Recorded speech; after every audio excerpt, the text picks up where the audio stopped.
Hello नमस्कार प्यारे विद्यार्थियों, आप सभी का इस YouTube चैनल पर स्वागत है।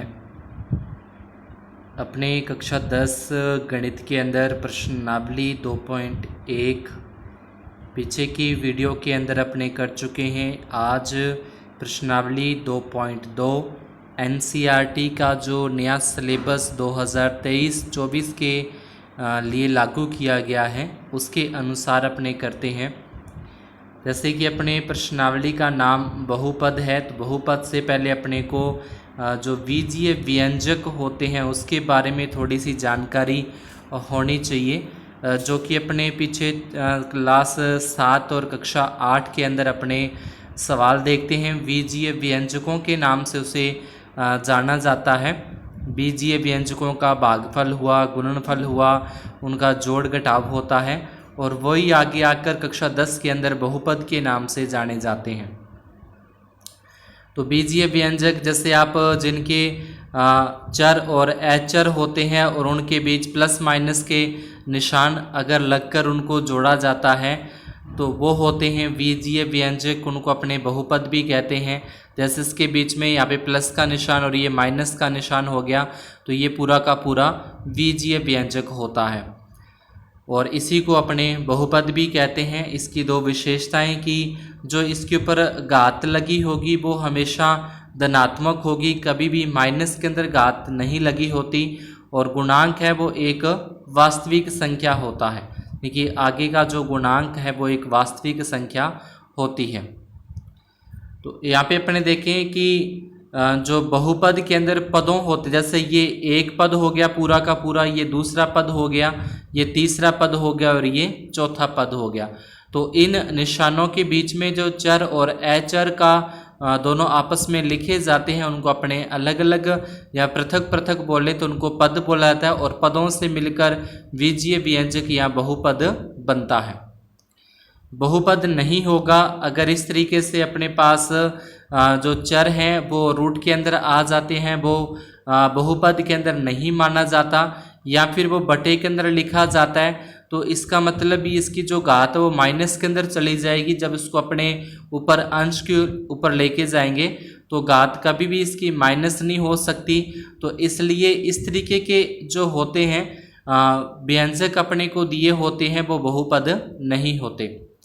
अब अगर इनके थोड़े से प्रकारों की बात करें तो जिसमें एक ही पद होता है वो एक पदी होगा, जिसमें दो पद होते हैं वो द्विपदी उसको बोला जाता है, और जिसमें तीन पद होते हैं जैसे त्रिपद है तो उसको अपने तीन पद आ रहे हैं उसको अपने त्रिपद कहते हैं।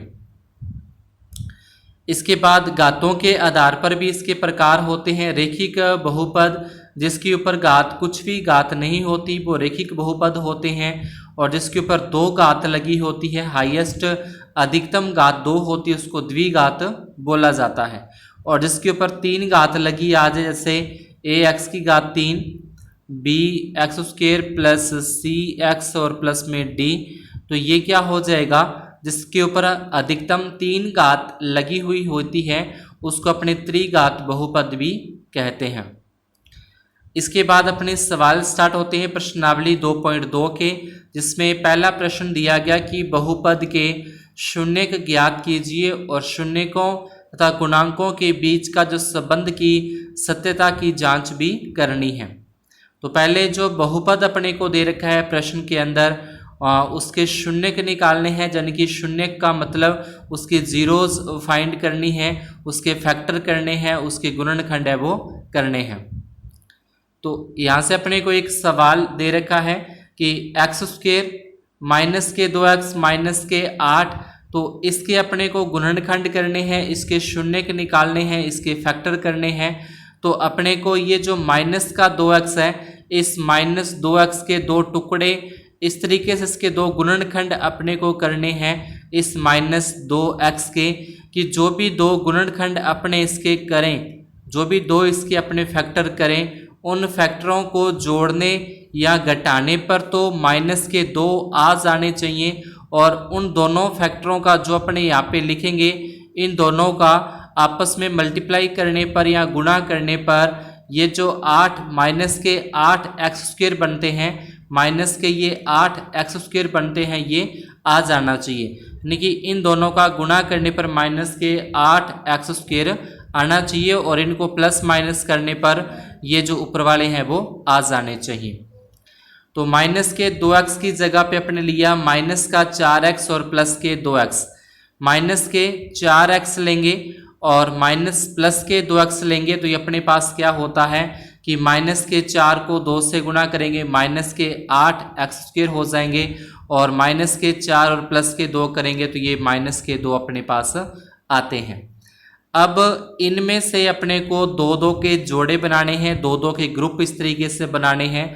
इन ग्रुप्स में से अपने क्या चीज़ कॉमन आ सकती है, क्या इसमें से अपने उभयनिष्ठ आ सकता है, वो उभयनिष्ठ या कॉमन अपने को बाहर निकालना है। जैसे कि कक्षा 8 और कक्षा 9 के अंदर अपने किए थे, सेम उस तरीके से कि x² माइनस 4x में से x कॉमन आ जाएगा, x कॉमन निकालने के बाद x माइनस 4 बचेगा।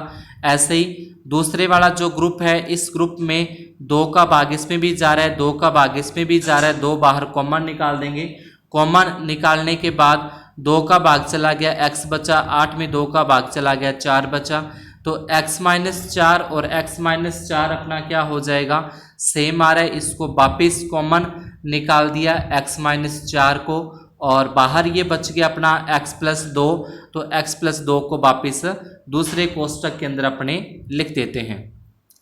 अब इनके शून्य के निकालने हैं तो दोनों के बराबर में अपने 0 में रखते हैं। यानी कि पहले x माइनस 4 बराबर 0 हो तो ये माइनस का 4 बराबर के इस साइड आएगा तो प्लस का 4 हो जाएगा। x प्लस 2 बराबर 0 रखें तो x बराबर इधर आके ये माइनस का 2, इसका पक्षांतरण कर देंगे, प्लस 4 हो जाए, माइनस का 4 है प्लस का 4 हो जाएगा और प्लस का 2 है वो माइनस का 2 हो जाएगा पक्षांतरण करने पर। तो इसके शून्य अपने पास आ जाएंगे, शून्य आ जाएंगे 4 और माइनस 2।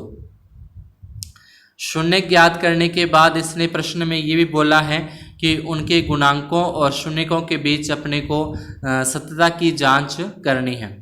तो इसके लिए सबसे पहले अपने इसके गुणांक निकालते हैं, जो बहुपद दे रखा है उसके गुणांक। तो गुणांक निकालने से पहले ये लाइन लिखनी है, लाइन की बहुपद की तुलना ax² plus bx plus c से करने पर ये द्विघात बहुपद का व्यापक रूप है। द्विघात बहुपद का व्यापक रूप ax² plus bx plus c से तुलना करते हैं जो सवाल के अंदर अपने को बहुपद दे रखा है। तो यहाँ पे देखें x² के साथ कुछ भी नहीं है तो अपने 1 लिख देंगे तो a का मान 1 आ जाएगा।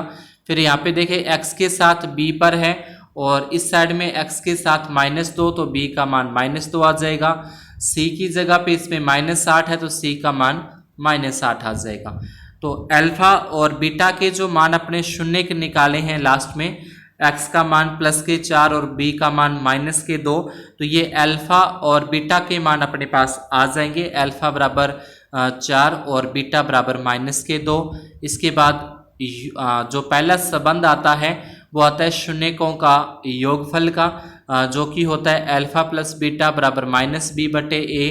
अल्फा का मान अपने प्लस के 4 हैं और बीटा का मान है माइनस के 2, तो माइनस के 2 लिखें, बराबर में माइनस का निशान क्योंकि इसमें दे रखा है। b का मान, तो b का मान जो अपने यहाँ से लिया, b का मान माइनस के 2 और बटे में a का मान प्लस का 1, तो ये आ जाएगा। अब 4 में से 2 माइनस करें, 2 बचेंगे और माइनस और ये माइनस हो जाएगा प्लस, तो 2 में 1 का भाग दें 2 आ जाएगा। तो जाने कि शून्यकों का योगफल क्या आ रहा है, ये जो संबंध था इसके बीच बराबर आ रहा है। अब इसी तरीके से एक इसमें संबंध होता है शून्यकों का गुणनफल का। तो शून्यकों का गुणनफल यानी कि शून्यक अल्फा गुणा बीटा बराबर c/a। अल्फा और बीटा का मान, c का मान पर हमने पास -8 लिया था, दोनों का आपस में गुणा करें, -8 इसमें भाग दें, -8, माइनस से माइनस कैंसिल हो जाएगा तो ये दोनों भी बराबर आते हैं। अतः बहुपद के गुणांकों और शून्यकों के बीच संबंध है वो सत्य है या फिर सही है। अब इसी तरीके से प्रत्येक सवाल के अंदर अपने को पहले जो बहुपद दे रखा है उस बहुपद के शून्य के निकालने हैं। शून्य के निकालने के बाद उसकी जांच करनी है शून्यकों का योगफल और गुणनफल की। तो यहाँ पे माइनस के 4s अपने पास हैं। इस माइनस के 4s के दो टुकड़े, दो फैक्टर, दो गुणनखंड अपने को करने हैं ताकि इसको जोड़ने घटाने पर तो माइनस के 4s आए, यानी कि माइनस के 2s और माइनस के 2s माइनस के 4s होते हैं। और दोनों का गुणा करने पर ये दोनों का आ रहा है 4s²। तो इनका दोनों का भी अपने गुणा करेंगे, इन दोनों का गुणा करेंगे तो ये भी अपने पास 4s² आता है। यानी कि अपने पास दोनों के जो फैक्टर आ जाएंगे, गुणनखंड आ जाएंगे माइनस के 2s और माइनस के 2s। अब इनमें से निकालना है कॉमन, यानी कि इन दोनों में क्या कॉमन आता है। तो 4s² है और माइनस के 2s है। दोनों के अंदर ही एक तो s आ रहा है और एक दोनों के अंदर ही 2 का भाग जा रहा है, यानी कि 2s अपने निकाल देंगे कॉमन। तो 2 में 2 का भाग देंगे, 4 में 2 का भाग देंगे, 2 पे जाएगा। s² में से अपने ये s कॉमन निकाल चुके हैं तो 1s बचेगा। इस 2 में 2 का भाग देंगे 1 और s में s का भाग देंगे तो भी 1। देखिए 2s कॉमन निकालने के बाद 2s - 1 बचता है। ऐसे ही इसमें से 1 कॉमन निकाल देंगे, 1 कॉमन निकालेंगे क्योंकि और कुछ भी इसमें कॉमन नहीं आ रहा। तो -1 इसमें से कॉमन निकाल दिया तो बच गया सेम टू सेम 2s - 1। अब ये दोनों सेम होंगे अपने पास, 2s - 1, 2s - 1। इसको वापस कॉमन निकाला और ये जो बाहर था 2s और -1, ये अपने लिख दिया 2s - 1। देखिए दोनों क्या आ रहे हैं, सेम एक जैसे ही आ रहे हैं। अब इसके बराबर अपने को रखनी है 0, 0 बराबर में रखेंगे तो -1 का पक्षांतरण करेंगे प्लस का 1 और ये 2 गुणा में है वो आ जाएगा इसके भाग में। देखिए s का जो मान है वो अपना आ जाएगा 1/2। तो दोनों के क्या आ जाएंगे 1/2, 1/2 आ जाएंगे। एक को अपने अल्फा ले लेंगे और एक को अपने बीटा लिख देंगे तो ये 2 शून्य को हो गए। इसकी तुलना ax² + bx + c से करने पर तो यहाँ से a का मान 4 आ जाएगा, b का मान -4 आ जाएगा और c का मान 1 आ जाएगा। ये मान लेने के बाद जांच करनी है शून्यकों का योगफल जो कि अल्फा + बीटा बराबर -b/a। अल्फा का मान 1/2, बीटा का मान 1/2, माइनस का निशान है माइनस का, b का मान ऊपर अपने को मान दे रखा है प्रश्न में -4 और बटे में a का मान भी -4। अब 1/2 में 1/2 प्लस करें तो 1 हो जाएगा पूरा और इस तरफ -4 का माइनस से गुणा करें तो प्लस के 4 और बटे में 4। 4 में 4 का भाग देने पर 1 होता है। उसके बाद शून्यकों का गुणनफल यानी कि अल्फा गुणा बीटा और बराबर c/a। अल्फा गुणा बीटा यानी कि अल्फा और बीटा गुणा करेंगे 1/4, 1/4 और उसके बाद ये आ जाएगा अपने बहुपद के जो शून्यकों की जांच है वो सत्य है। इसके बाद तीसरे प्रश्न के अंदर अपने को जो बहुपद अपने को दे रखा है, द्विघात बहुपद अपने को दे रखा है यहाँ पे। तो जो ये बहुपद होता है वो इसका सही रूप होता है ax² + bx और प्लस में c, यानी कि पहले x² वाला पद आना चाहिए, उसके बाद x वाला पद आना चाहिए और लास्ट में अंक वाला पद आना चाहिए। यानी कि घातों का घटता हुआ क्रम अपने को ध्यान में रखना है। घातें जो होती हैं घातों का घटता हुआ क्रम यहाँ पे लेना है। तो इसको अपने सही रूप में इस तरीके से लिख देंगे। सेम प्रोसेस है, पहले अपने को ये जो आप 6x² माइनस के 7x और माइनस के 3, तो इस 7x के 2 टुकड़े करने हैं कि जिसको जोड़ने या घटाने पर तो माइनस के 7 आए और उन दोनों का गुणा करने पर 6 ये 18x² आ जाना चाहिए। तो यहाँ पे अपने माइनस के 9x और प्लस के 2x लेंगे तो ये माइनस के 7x होते हैं जोड़ने पर और दोनों का गुणा करने पर 18x² आ जाते हैं। तो यानी कि 7x की जगह पे 2 अपने इसके फैक्टर किए, 2 इसके अपने गुणनखंड किए जो कि अपने पास आया माइनस का 9x और प्लस का 2x। अब इनमें से निकालना है कॉमन, यानी कि इन दोनों में से कॉमन क्या आ सकता है अपने पास 6x² माइनस के 9x। एक तो दोनों के अंदर क्या है कि 3 का भाग पूरा पूरा जा रहा है, दूसरी बात x भी आ रहा है दोनों के अंदर ही, तो 3x अपने का निकाल दिया, इसमें कॉमन निकाल दिया। 6 में 3 का भाग देंगे 2 पे जाएगा, एक्स स्क्वायर में से x कॉमन निकाल दिया तो x बचा, 9 में 3 का भाग देने पर 3 आ जाएगा और x बाहर निकाल दिया कॉमन। तो ये वाला स्टेप आ जाएगा, यानी कि 3 कॉमन निकालने के बाद इसमें कुछ भी अपने कॉमन नहीं ले सकते क्योंकि दोनों के अंदर ही अलग अलग टर्म अपने पास आ रही है, अलग अलग पद हैं, तो दोनों में कुछ भी एक जैसा नहीं है। तो एक कॉमन निकालेंगे, एक कॉमन लेने के बाद सेम जैसा है वैसा का वैसा ही लिखा जाएगा। इसके बाद यहाँ वाला जो अपने पास बनता है 2x माइनस 3, 2x माइनस 3 ये दोनों सेम आएंगे और ये अपने को एक बार लिखना है और बाहर जो बच गया 3x और प्लस का 1 इसको दूसरे कोष्टक में। अब दोनों के बराबर में अपने को लेनी है 0, यानी कि 2x माइनस 3 बराबर 0 लेने पर तो -3 का पक्षांतरण करेंगे प्लस का 3 हो जाएगा, 2 आ जाएगा बटे में, प्लस 1 का पक्षांतरण करेंगे माइनस का 1 और बटे में आ जाएगा 3। तो ये तो अपना हो जाएगा अल्फा का मान और ये अपना हो जाएगा बीटा का मान। तो अल्फा बीटा के मान आ गए। उसके बाद जो अपने को समीकरण यहाँ पे दे रखी है, यहाँ पे सॉरी बहुपद अपने को जो दे रखा है उस बहुपद में ये पहला मान a का होगा एक्स स्क्वायर के साथ, ये माइनस का 7 b का मान और ये c का मान हो जाएगा।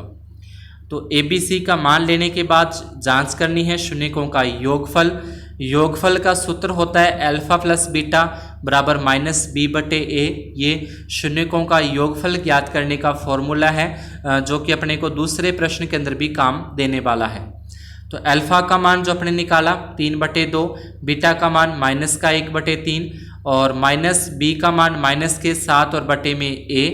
2 और 3 का लघुत्तम लेंगे 6 हो जाएगा, यहाँ से तिरछा गुणा कर दें, 3 को 3 से गुणा करें 9, 2 को 1 से गुणा करें 2 और इधर ये माइनस और माइनस हो जाएंगे प्लस के 7 बटे में 6।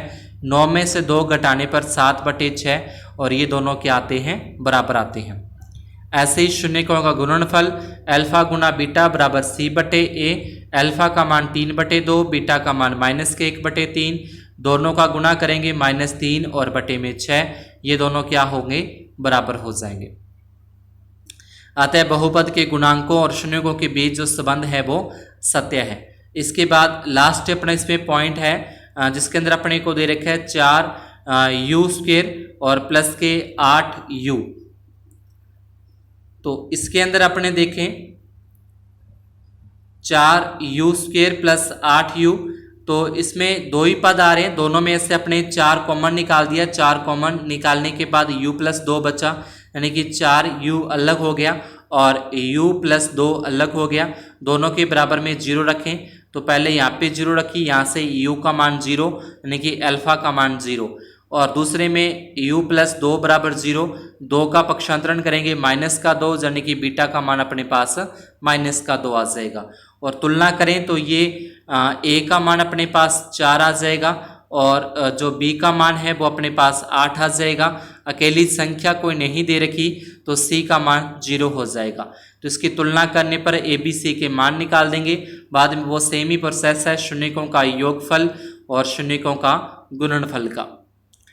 5वें पॉइंट के अंदर t² माइनस 15 अपने को दे रखा है, t² माइनस 15 के बराबर में 0 रखें, तो ये अपने पास t² माइनस 15 बराबर में 0, तो बराबर में -15 का पक्षांतरण करने पर प्लस के 15, स्क्वायर हटा देंगे, वर्गमूल का निशान इस पे आ जाएगा, रूट का निशान आ जाएगा, यानी कि प्लस माइनस के √15। तो अल्फा का मान प्लस के √15 और बीटा का मान माइनस के √15। इसकी तुलना अपने ax² plus bx plus c से करें तो a का मान तो यहाँ पे 1 आ जाएगा। अकेला t वाला अपने को पद नहीं दे रखा, लेकिन जैसे अकेला x वाला पद होता है वैसे अकेला t वाला पद यहाँ पे नहीं है, तो b का मान 0 और c का मान जो अकेली संख्या माइनस के 15। अल्फा और बीटा के मान अपने पास जो शून्य के निकाले हैं वो आ जाएंगे। जांच करनी है यहाँ पे शून्यकों का योग की अल्फा प्लस बीटा बराबर -b बटे a। अल्फा का मान प्लस √15 है, बीटा का मान माइनस √15 है। √15 में से √15 माइनस करेंगे 0, b का मान अपने पास 0 है, 0 में 0 का भाग देंगे तो 0 आता है। ऐसे ही शून्यकों का योगफल अल्फा गुना बीटा बराबर c बटे a। अल्फा और बीटा का गुणा यानी कि √15 और माइनस √15 का गुणा करेंगे तो माइनस के 15 हो जाएंगे। c का मान माइनस के 15 अपने को प्रश्न में दे रखा है, बटे में a का मान 1, 15 में 1 का भाग देंगे तो माइनस के 15 आते हैं। अतः बहुपद के गुणांकों और शून्यकों के बीच संबंध है वो सत्य है या फिर सही है। तो ये थी अपनी प्रश्नावली 2.2 का पहला प्रश्न, जिसके अंदर अपने को शून्यकों का शून्य ज्ञात करके और उसका योगफल और गुणनफल के अंदर जांच करनी थी कि वो सत्य है या नहीं। तो अगर आपको सवाल समझ में आए हो तो वीडियो को लाइक ज़रूर कर दें। चैनल पर नए हो तो चैनल को सब्सक्राइब कर बेल आइकन को ऑल पर सेट कर दें, ताकि जैसे ही कोई नेक्स्ट वीडियो अपलोड हो उसका नोटिफिकेशन आपको मिलता रहे। धन्यवाद।